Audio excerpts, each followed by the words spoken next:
Views expressed on this program are those of the host, guest, and callers, and are not necessarily those of this station, its management, or other advertisers. You're listening to Transformation Talk Radio.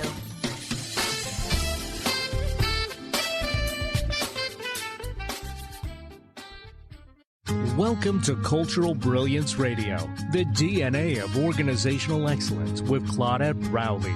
Conversations that are transforming the world of culture and business. Claudette brings fresh, innovative perspectives that push the boundaries of what organizational cultures can and should be. Learn how to catalyze your organization's workforce into an authentic, intentional, and financially successful culture. Now here's your host, Claudette Rowley. Hey everybody, I'm Dr. Pat, and I am here with Claudette Rowley. She is the host of a fabulous show, Cultural Brilliance Radio, the DNA of organizational excellence, and right here on Transformation Talk Radio, the Conscious Business Radio station, and on the Dr. Pat Show Network worldwide. You know, Claudette has been in the world. You know, she is the CEO of Cultural Brilliance. That is a cultural design consulting company, over 20 years experience in organizational development. And what she's discovered in that point in time, you're going to be able to find on her website, culturalbrilliance.com. But today, what we're talking about is U.S. culture, the cultural brilliance perspective. What is it in the United States with this upcoming presidential election? Culture in the United States is being called into question in unprecedented ways. It's so much so, there's not a phone conversation I have. It doesn't matter whether it's with our clients here, whether it's with my relatives, where there is a light bulb that goes on that we just have not been educated and informed about. Well, today, Claudette is going to shine that cultural brilliance light on ways to explore U.S. culture through the lens of cultural brilliance. What would a brilliant culture look like for us? Claudette, great to have you here. This is a great topic. Tell us a little bit about how this idea came to you. Tell us a little bit about what has been on your mind about this. Thanks, Pat. It's great to be here. What's been on my mind has been as I've developed cultural brilliance over the last couple of years, really starting to look at what's going on in all sorts of cultures, not just organizational cultures, and that's really important, and what's going on in community cultures, what's going on in subcultures within our country and around the world, and then with our presidential election right around the corner, it brings up so much about culture. You know, we're seeing two different versions and visions of a potential culture for our country. Mm-hmm. We're seeing all sorts of subcultures that have, from my perspective, been a little bit beneath the surface, really coming up to be recognized, coming up to be discussed. So it's a time where culture just seems to be on everybody's mind. It is. And I love what you said. You know, some folks have called it the multi-million person elephant that has been in the room. You know, in a conversation I had this week, many conversations, what I've discovered is, and I can't speak for everyone, but I can only speak for a contingency of women that I've talked with. There is a light bulb that hasn't gone on, and it has to do with culture. It's, you know, in conversations, you say things and folks look at you. I had one woman who I've known for a while say to me, Pat, you're wrong on this. I know you're right on a lot of things, but you got to be absolutely wrong. And I said, well, go ahead and Google it and let me know what you find. So part of this, I want to ask you, what role, and I say this respectfully, what role does ignorance play? Because I got to tell you, for me, ignorance has helped me most of my life, meaning the idea of I don't know what I don't know. And so applying to a graduate in a doctoral program, when on paper that was never going to happen, I did it anyway. But do you know what I mean about that word ignorance? Mm-hmm. Mm-hmm. The not knowing. What role does that play?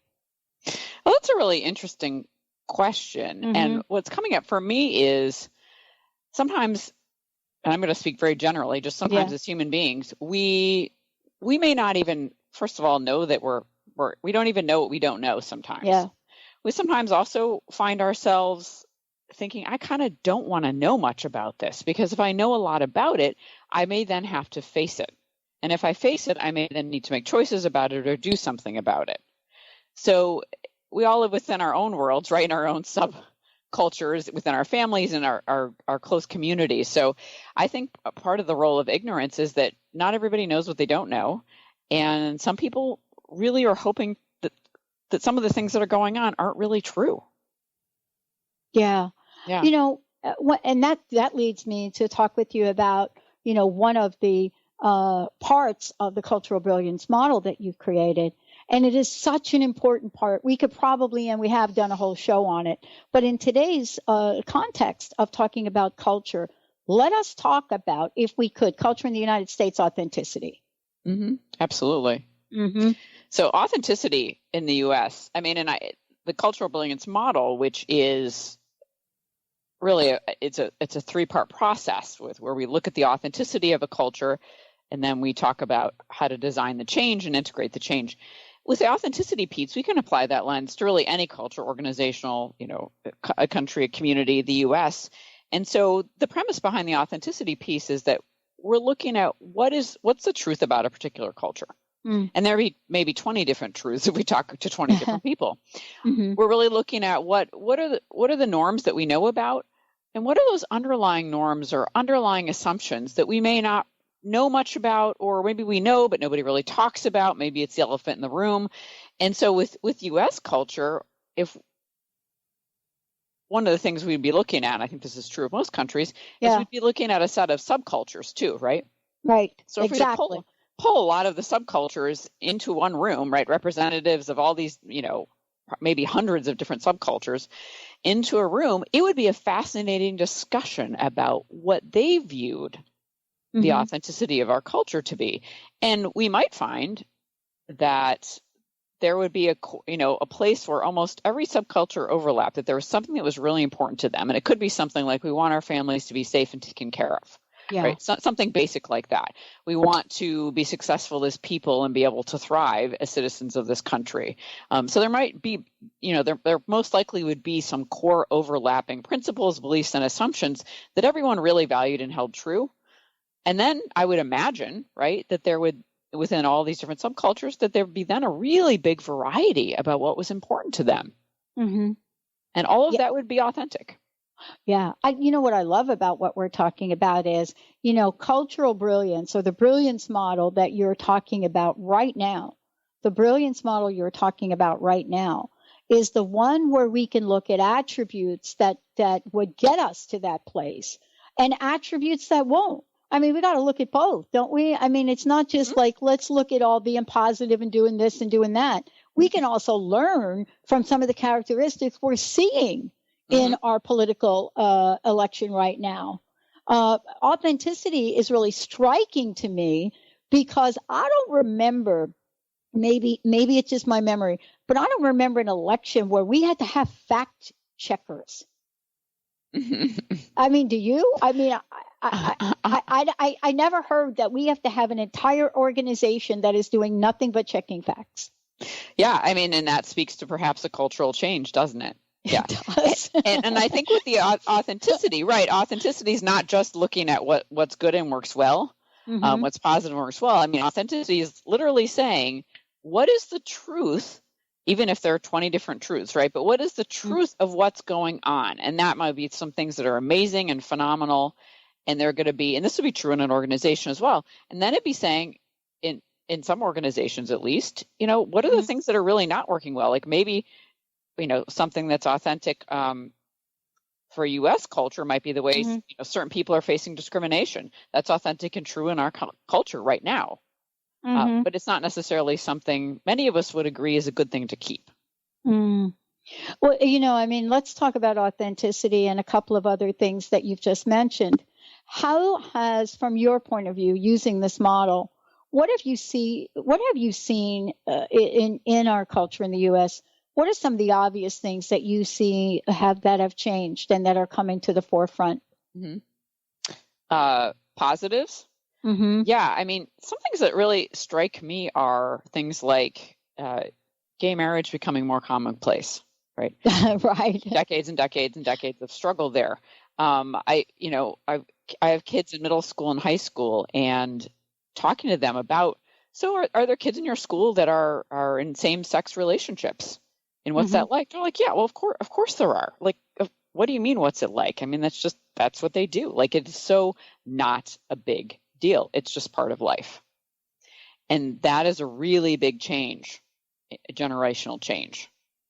That's one thing I'm seeing. So we see, I also am seeing this discussion now about rape culture, Black Lives Matter. And we see, and like all this we knew about it. It's been bubbling underneath the surface. And then we see groups of people coming up and saying, this is not acceptable anymore. This has got to change. I'll tell you what I'm really struck by, and I don't really know what to make of it. I personally have never been prevented from going and voting. That's not the demographic I represent. And I have to tell you, I can only imagine what would happen in that voting office if somebody ever tried to get in front of me voting. So that's another story. But I come from a blended family. I am probably on the minority side of my family in that, well, I don't think I'm on the minority side, but I'm going to say that we have a multi-generational family that have both African American in our family. We have South Americans in our family by the droves. We have Dominican Republicans in my family. So we have Latinos. My niece's daughter was the head of the Latino group at NYU. So we have these. And I want to tell you, voting is fearful for folks. It really is. And that is a culture change that I hear has happened before. That's a big culture change that I just didn't think would happen in my lifetime, Claudette. I don't know. Am I living under a rock? No, I think, again, it's an interesting example and a sad example of some of the things that nobody's been talking about for a long time. And now they're surfacing to say, wow, we're fearful about voting. This actually needs to change. It's not acceptable. We're all citizens. We shouldn't be concerned about voting. We should just go vote. Right. Well, here's what we're going to talk about when we come back. When you take a look at everything that has shown up, and we're looking at it in the model of cultural brilliance, what is the cultural design in the U.S. today? We touched upon it a little bit, but what actually is that? What does that mean from Claudette Rowley's point of view? You're tuning into Cultural Brilliance Radio, the DNA of organizational excellence with Claudette Rowley and with me, Dr. Pat. When we come back, we're going to be digging deeply into this design question. Because some people would say, nah, don't really have a design. Nah, not Claudette. We'll be right back.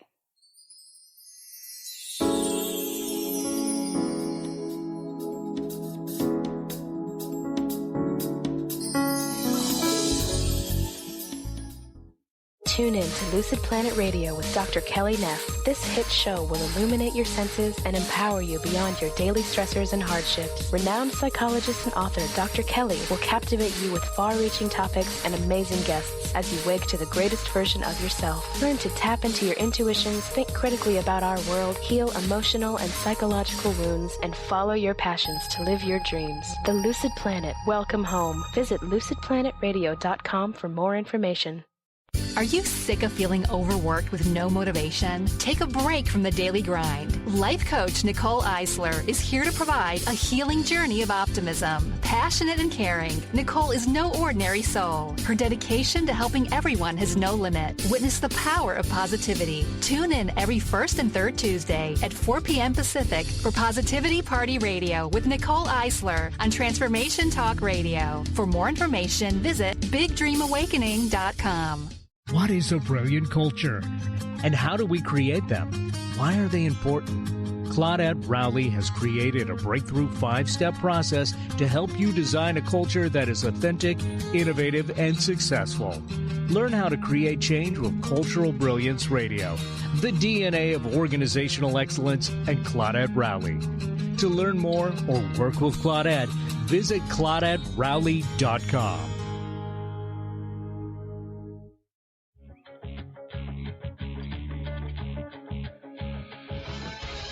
Hi, this is Leslie Fontaine, and my show is Sheer Alchemy on TransformationTalkRadio.com.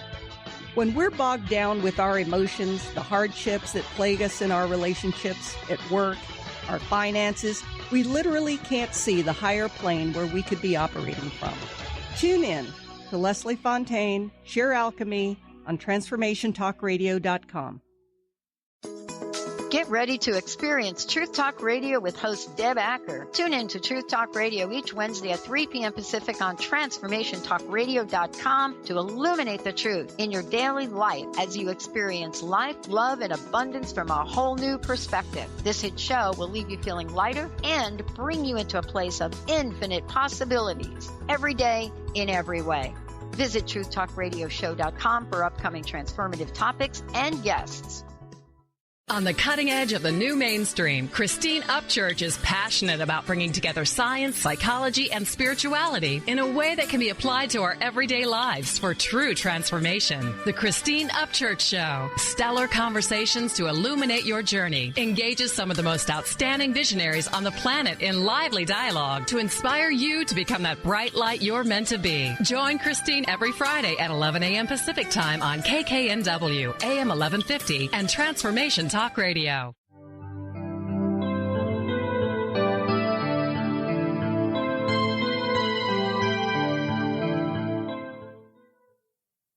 Wow, welcome back, everyone. Claudette, before we jump back into this, I want to just have you talk a little bit about how people can find out more about you. And you have a newsletter. Tell them about that, what you send out to folks, and also your blog. And then we'll jump right into cultural design in the U.S. Thanks, Pat. So my website is culturalbrilliance.com. And I do on Monday mornings or sometime during the day on Monday, I send out a really short email. It's called Leadership Mindset. And it's a thought-provoking question or idea just to help you get your week started in an intellectually stimulating way. And sometimes people will share with me, I got your leadership mindset, and it was exactly what I needed to hear, or it asked me a question that got me, thinking about a problem I needed to solve. So that's the intent of it. And then I do have a blog. I have a great and very extensive blog on my website, and that has a lot of interesting information and perspectives. Thanks, Pat. Yeah, and lots more to come too. I also want to mention that folks that want to work with you directly, you work with organizations. That is also a way for them to find out more about you. You also speak, keynote speaking, and other things. So lots to talk with Claudette about. Cultural design in the U.S., I know I've heard it, and I'm sure you've heard it. People say we don't really have design. And then my answer is, well, that by the very nature of what you just said, that is a design. Yeah. So, but this is your area of expertise. Where do you even begin? Where do you start with cultural design in the U.S.? It's such a fascinating thing to think about, isn't it? Yeah. And so you're right. I mean, there's neither intentional design or there's an unconscious design that just evolves. And again, we can liken this to what happens in organizations, which all have cultures, that you can be conscious and intentional about the culture you'd like your organization to have. And if you're not, it will just form. And it may form in a way that works really well, if you're lucky, or it may form in a way that doesn't work so well after a while. And like any culture, there are going to be parts that are positive and life affirming, and parts that may not be so much, and may hold a group of people back from succeeding in the way they want to. And I think on a very, very grand scale, when we look at U.S. culture, it seems like the design is kind of all over the place right now. In the sense that we have so many differences of opinion.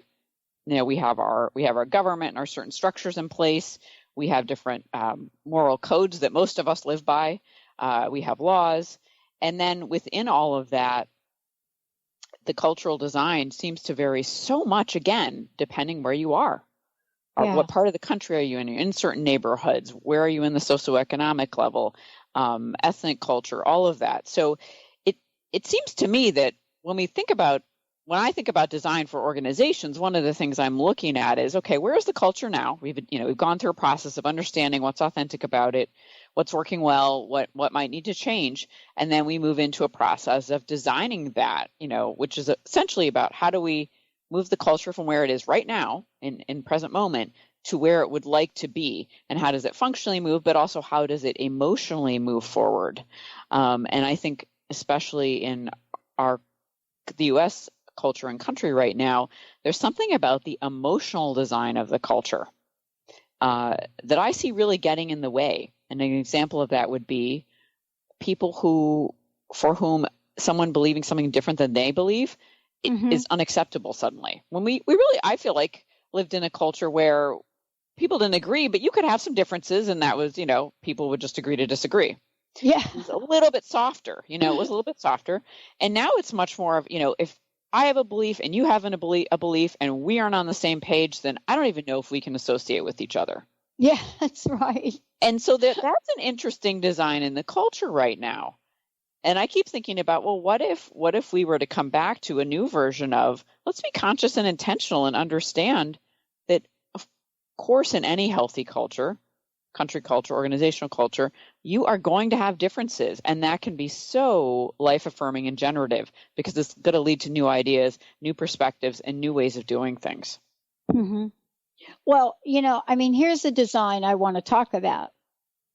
We think we live in the land of the free, right? Yeah. The home of the brave. So here's an article I'm writing. This is shocking when you think about it. If, in fact, Hillary Clinton does get elected, just say, if she does, she'll be the first president in the history of this country that's elected without equal rights. That's a design issue. Now, I'm sure people may listen to this and you may be thinking that's a whole lot of issues, but isn't that a design issue?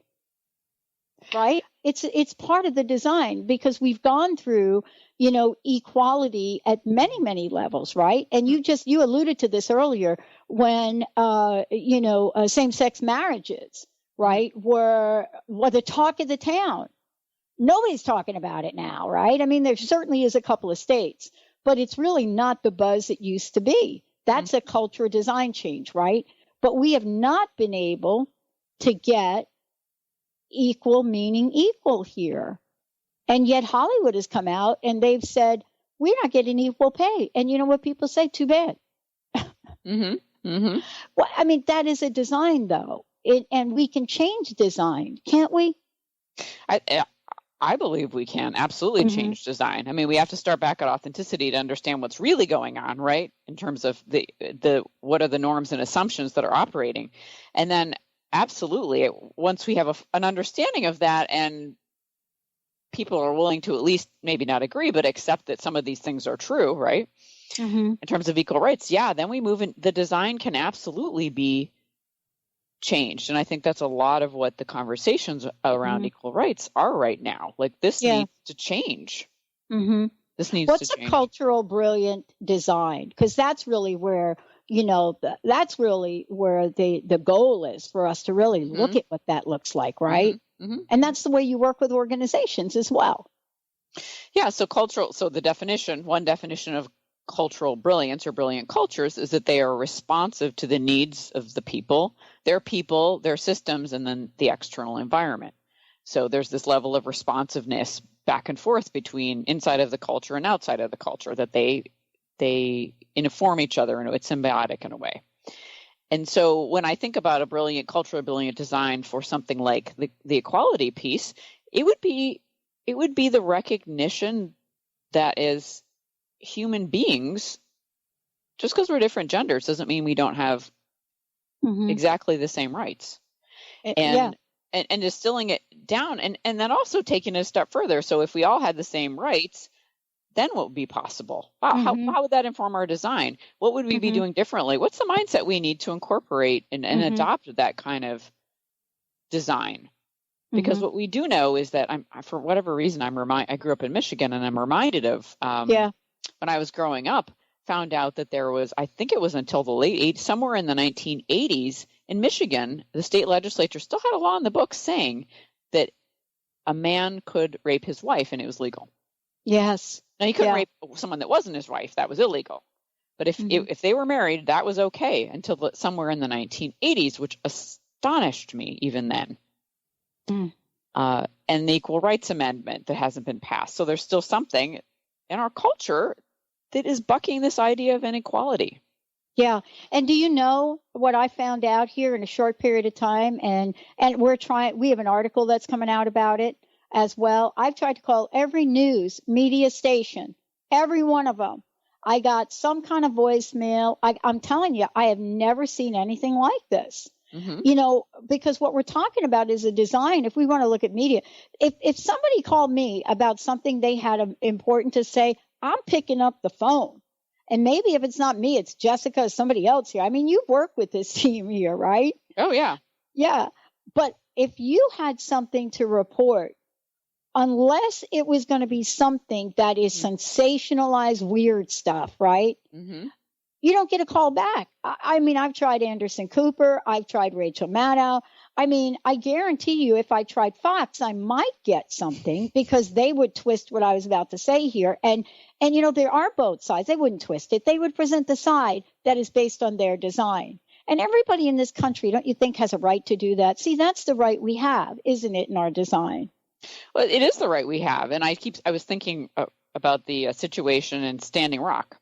Oh, and how that could be redesigned. It could so be redesigned. Can you tell me more about that? Yeah, I mean, just looking at, for example, we have the pipeline in our country, the government, right, and then we have the people who are protesting, Native Americans, environmental activists, and all the other people who are concerned at this point. And just thinking about redesigns like. What if we had a different kind of dialogue? What if people, and this may sound simplistic, but it's known to work. What if representatives from all parties sat down and actually listened to each other's concerns? That would be a redesign. And then what would happen if they heard each other's concerns, they heard each other's desires, wants, what they wanted to have happen? Would it be possible for a solution to be reached that everyone could at least live with, right? Mm-hmm. And so a redesign would be, let's listen. A redesign would be, let's have some sort of, negotiation or mediation. A redesign would be, how do we actually want to handle this tough situation in a way that perhaps doesn't have anything to do with violence? Mm-hmm. That's really what the conversation is about. Mm-hmm. How do we come to the table? And I've heard you talk about this so often. How do we come to the table and listen to understand? When we come back, we're going to be talking about cultural integration in the United States. That's not exactly what you think it means. When we come back, Claudette's going to take us on a journey about how we put this all together and what does it look like under the Cultural Brilliance model. Take a break, everybody. We'll be right back.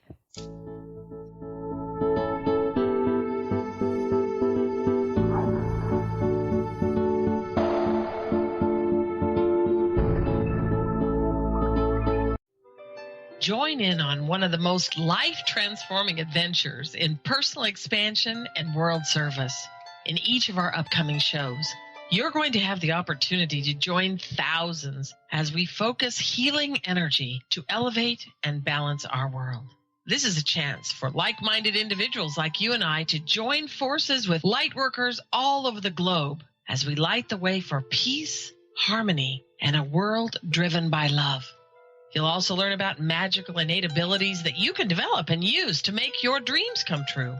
Joy Elaine, author of the Joy Chronicles, invites you to join her and millions of others working with the Galactic Masters, Angels, and the Ashtar Command as they assist humanity and planet Earth to achieve their ultimate destination of ascension.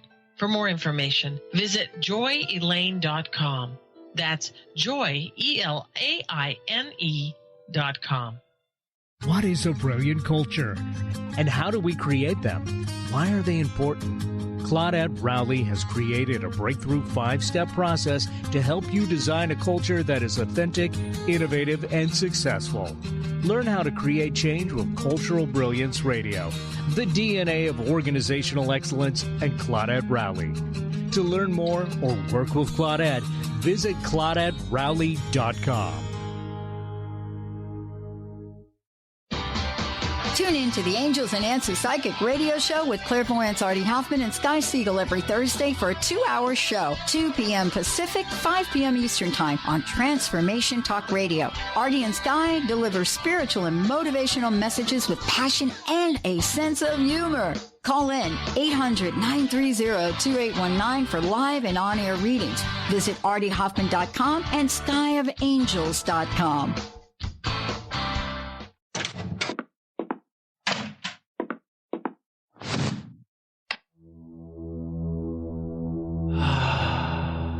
Beyond being this amazing neurologist, inventor, author, Dr. Dan Cohen has been called to look at technology and look at personal and spiritual development and merge these together.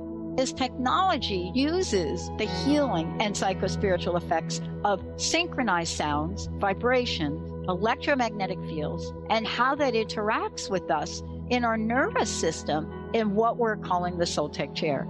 The Soul Tech Lounge induces profound levels of relaxation that transition over time into deep meditative states.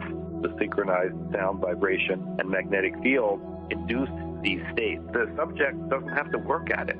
To learn more, go to soultechwellbeing.com. That's SOLTEC Wellbeing.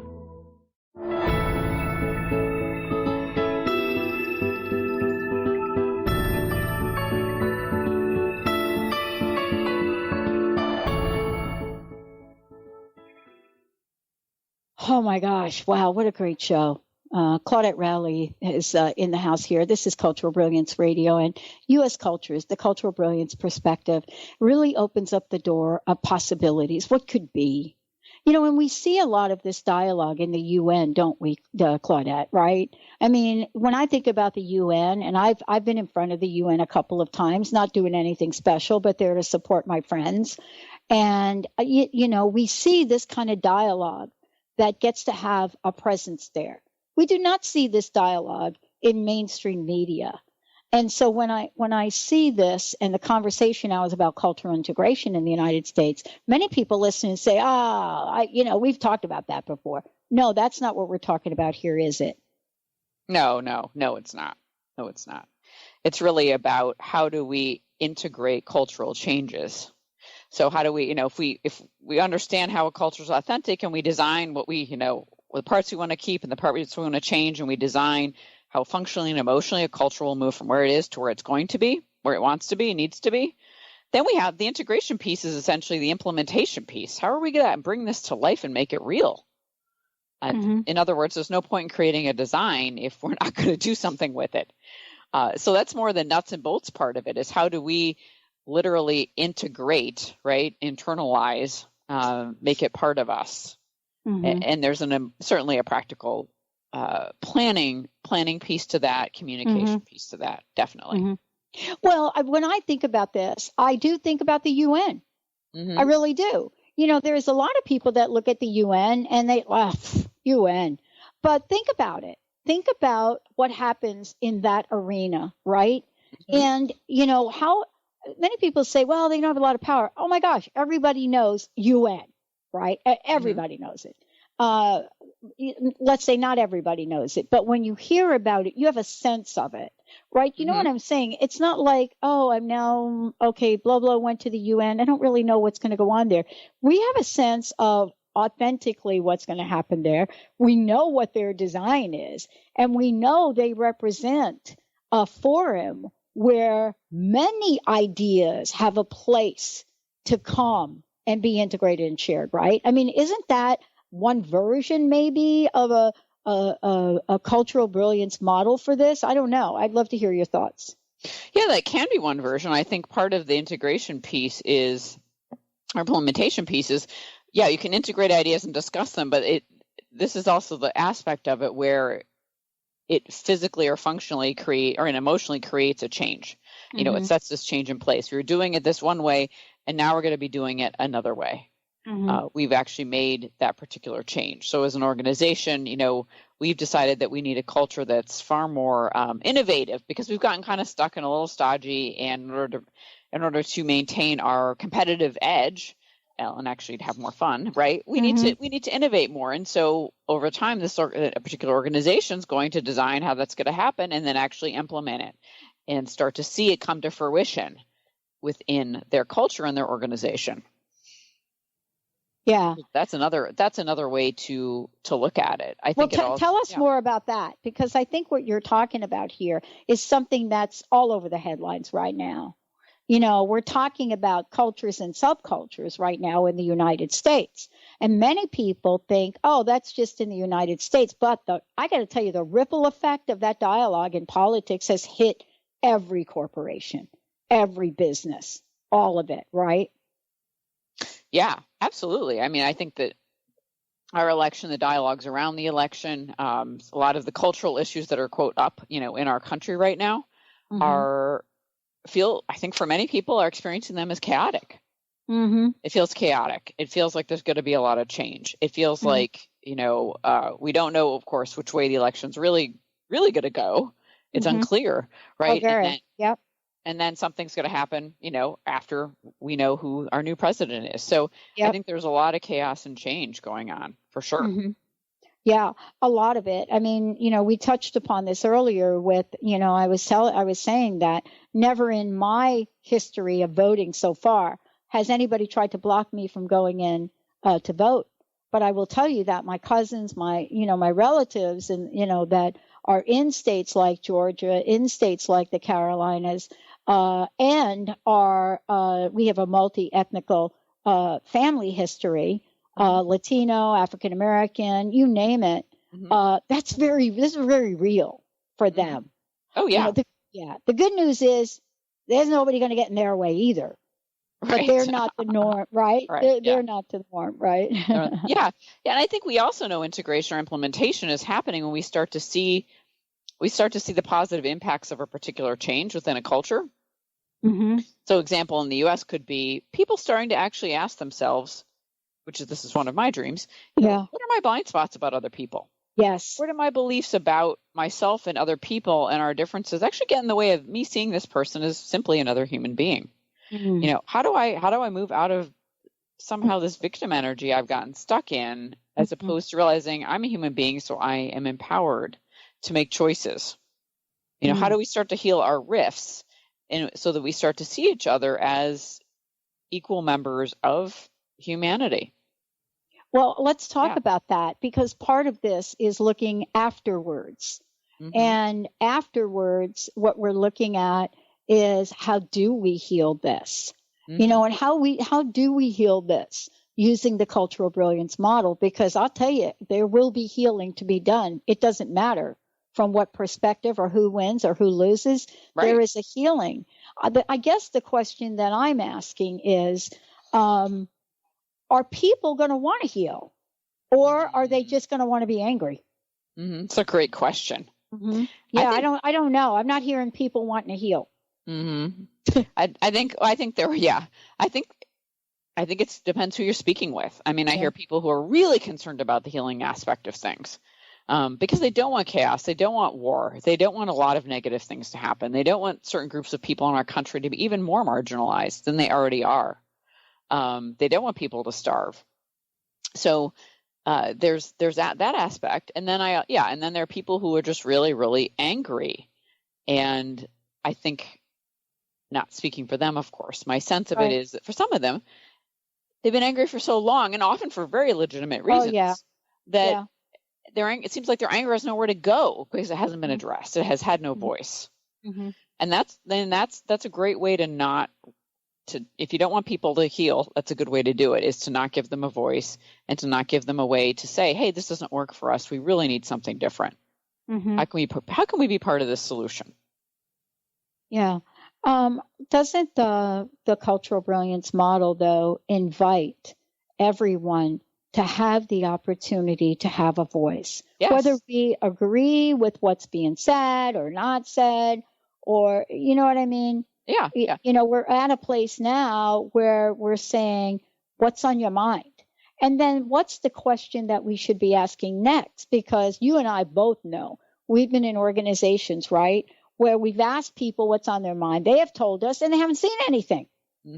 Mm-hmm. And isn't that what integration's about? Where's the change coming from? Yeah, where's the change coming from? Right. Yeah, I told you all my opinions. I stuck my neck out. I got vulnerable, whatever the case may be, and nothing happened. So yeah, there needs to be actually a commitment to saying we will make changes based on what we're on this, if it's our culture in the US, based on the healing work we're doing. We will make changes. We will work on a design that works for everybody and make some changes. And you'll see those happen. But it's a critical, you might as well not do anything if you're not going to implement the change. Yeah. I want to go back to something you said earlier, because this is really true. You've talked about, and these are my words, but what I heard you say essentially is we're having the great divide. Husbands and wives are not even watching the same television shows. And I cannot tell you more people whose relationships have ended over this because they asked the question, who are you going to vote for? I'm telling you, this is very real. And the number one question, a friend of mine said, she does all this data. What do you call that? Data diving. She said the number one question that's being asked now on like online dating is who are you voting for? It is the number one game changer in whether or not you're actually going to get somebody.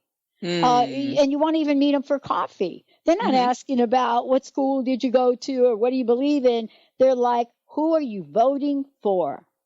And that is really interesting. It's fascinating on a couple of different levels. One is that normally we don't ask people that question, right? Because it's our right to vote and not tell anybody.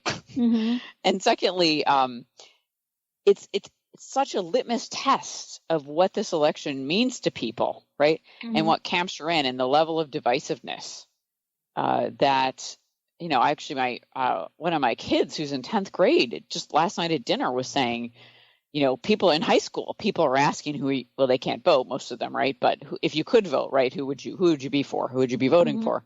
Yeah. And she said, it's actually hard to talk to kids who are going to be voting for the candidate that's different than the one I would vote for if I could. And I thought, wow, these are 15 and 16-year-olds. And the level of divisiveness that if you don't agree with me, then, I don't even know if I want to talk to you, is really, and she's only one snapshot, of course, but is really, really interesting. Or that online dating, that's the question. Like, I'm going to decide everything there is to know about you as a human being based on the candidate you're voting for. That should really give us pause. It does give us pause, but it's a question that never really has meant as much as it does to be alive right now. Yeah. And, the question is really being asked by women. And I that's the most I could get out of her about her polling, or it's not polling, it's data analysis. She said it's a question that women are asking, men not so much, but women are asking. And what she's saying to me, let's get back to your authenticity model. What she's saying to me is that the men are saying they're voting for a candidate that they're not actually voting for, thinking that's what the woman wants to hear. And it's really a fascinating dance that's going on, and authenticity is out the door. Let's take a short break. Yeah, let's take a short break. When we come back, we're going to be talking about brilliance, cultural brilliance in the United States. What does the blueprint look like? We'll be right back.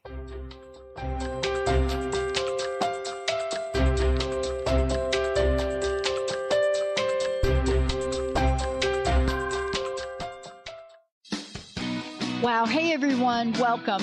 Welcome to the Dr. Pat Show. This is Talk Radio to Thrive By. I'm telling you, I got to pinch myself some days, because when each of us gets called to do something that we so not thought was in our wheelhouse to do for a purpose that's so much greater than us, we get to show up and shine. If you would like to show up and shine on the Dr. Pat Show as a co-host or sponsor, send us an email to inspire@thedrpatshow.com. Sky Siegel co-hosts one of today's most popular psychic shows, Angels and Answers with Artie Hoffman, as she communicates healing messages from the spirit world. These messages can be astounding, enlightening, and life-changing. Born with the God-given talent of inner guidance and the amazing ability to heal, Sky has healed thousands of people. Schedule a reading with Sky now. Call 908-500-1474 and visit skyofangels.com. Get into it for 2016. Do you want more prosperity, clarity, energy, and balance in your life? Join Lynn Brown now for one of her amazing workshops, each focusing on a key part of living your best life. For more information and to register for one of these amazing workshops, visit lynnbrownevent.com. That's lynnbrownevent.com. And get into it this 2016 with Lynn Brown. What is a brilliant culture? And how do we create them? Why are they important? Claudette Rowley has created a breakthrough 5-step process to help you design a culture that is authentic, innovative, and successful. Learn how to create change with Cultural Brilliance Radio, the DNA of organizational excellence, and Claudette Rowley. To learn more or work with Claudette, visit ClaudetteRowley.com. How would you like increased health and vitality? How would you like to avoid the onset of disease as well as slow the aging process? This is all possible through a simple, safe, and natural process. Every day we are either moving toward wellness or away from wellness. Hi, I'm Mary Jane Mack. I'd like to be your partner in achieving optimal health. Contact me now at maryjanemack.com or call 425-392-0659. Visit maryjanemack.com. Is traditional medicine not working for you? Do you still feel as if your health isn't 100%? Here at the Holistic Medical Center, Dr. Nushin Darvish and the qualified staff look through the dimensions of wellness and start a healing plan prioritized to your needs. Our physicians assess the whole you until complete health is achieved. Get the help you need by visiting drdarvish.com or call 425-451-0404.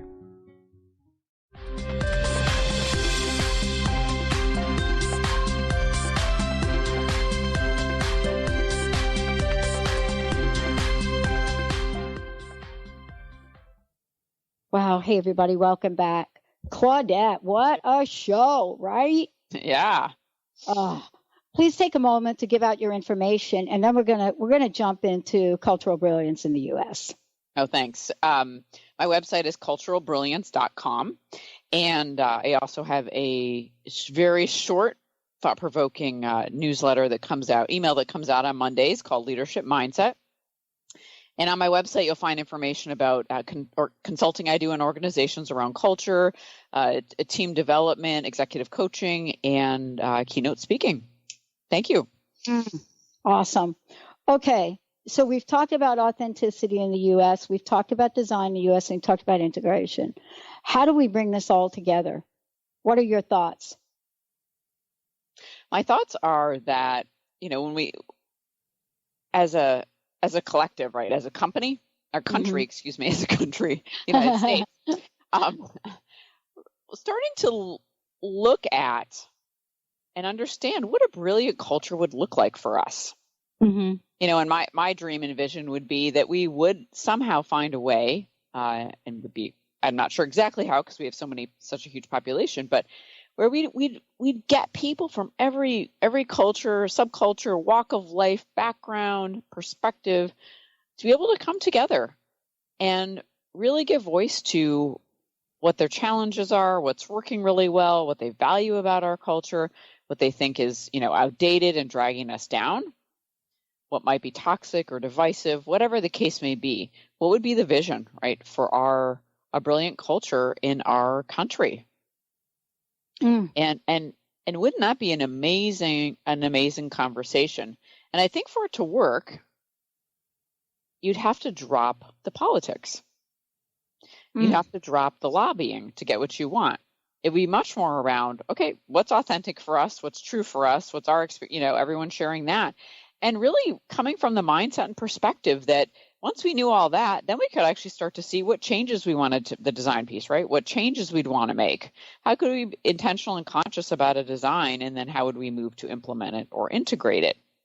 But the key piece to it, I think, well, there are many key pieces, but one of the key pieces would be we'd have to drop the politics. We'd have to drop the part of our culture that has us lobby for our own interests versus thinking about what might be best for everyone. Mm-hmm. Which is not, sometimes when I say that, people think I mean socialism or something. And that, I'm not right. that at all. I'm talking about a much higher level where we say, what might be best for everyone? And okay, so if, we can keep this, we can keep that. This is working well. And what are the things we really, we need to let go of? Because truthfully, they're not actually helping anybody. Yeah. When we're talking about this, we're going to need to do a lot of this as we move forward. Do you think in the U.S. we're going to be ready for this? Or are we going to need another crisis here to bring us together again? That's such a great, great question. I think there are some people who are so ready for this kind of a conversation. Yeah. And I think there are some people who are not yet seeing the value of it. Not yet seeing the importance of it, and are more stuck in a mindset of, I would say maybe blaming. I'm not sure what the word is, but of saying, what, if all of you change, then I'll feel better. Mm-hmm. And it's all of us that are the change. All of us coming forward are actually the change.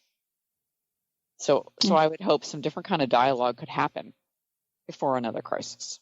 Well, we do need a dialogue. I mean, we do need to be able to have a dialogue and move beyond, the hate, move beyond the cyberbullying.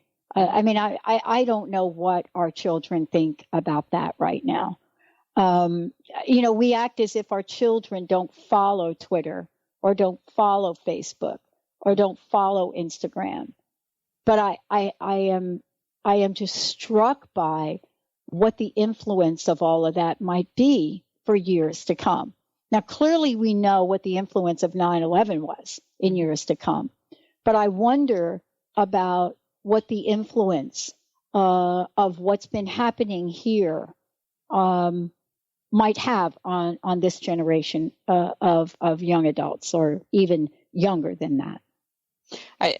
That's a great question itself, and I think some of it could be positive in the sense that it could be that generation could look at what's going on and say, I mean, we got to do something about this. This just isn't working. And we need to do something positive. We need to do something life affirming and generative that causes positive change to actually occur. And this reminds me of something I've heard for, I'm sure many of us have heard for literally decades, which is, we know how to heal world hunger. We know how to solve that problem. Yeah. Right? We have food that goes to waste, by the billions of gallons every year while countries are starving. We could do that. But what stops us is it's the politics. It's the politics that stop us. And I use that word really loosely, but being concerned about if I give you this, what am I getting back? As opposed to, let's all come together. Let's have the mindset and collective consciousness to come together and just put a solution in place. Yeah. And the latest film that's out, I think Leonardo DiCaprio's in it, talks about what we can do, to stop what's happening with climate. But the first thing we have to do is get everybody on page to get an understanding that the climate is changing and it is affecting us. We can't even come to the table and agree on that. We need more evidence, I guess.